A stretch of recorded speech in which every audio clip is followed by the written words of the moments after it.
بسم اللہ الرحمن الرحیم۔ اور ترکی سے لے کر عرب کے جزیروں تک، کیا عراق، کیا یمن، کیا ملک شام، 55 کے قریب 50 سے زائد اسلامی ممالک، 1.5 ارب سے زائد مسلمان ہو کر 25% زرعی زمین، زراعت اور کھیتی باڑی والی زمین مسلمان جس کے مالک، اور زمینی ذخائر جس کے اوپر معیشت چلتی ہے، اور ملک پھر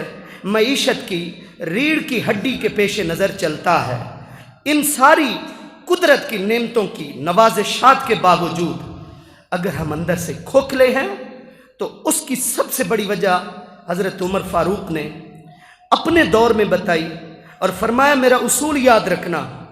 مہما تطلب العزہ بغیر ما اعزکم اللہ اذلکم اللہ۔ میرا اصول یاد رکھنا، جہاں سے مجھے عزت ملی ہے، جہاں سے ہم صحابہ کو عزت ملی ہے، وہ ہے بارگاہ خیر الانام۔ اگر تم نے حضور کی بارگاہ کو چھوڑ کر، دین مصطفیٰ کے دامن کو چھوڑ کر کسی اور جگہ سے عزت ڈھونڈنے کی کوشش کی، اللہ تمہارے نصیب میں ذلت لکھے گا، تمہیں کبھی بھی عزت نصیب نہیں ہو سکتی۔ نعرہ تکبیر، نعرہ رسالت،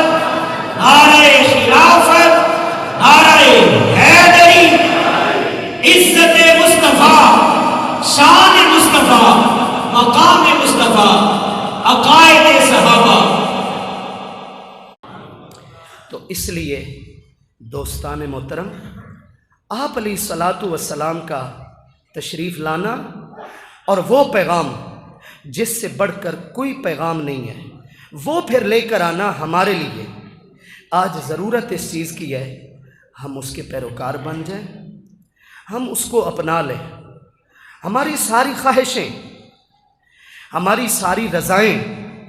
ہماری خوشی اور غمی کے سارے فیصلے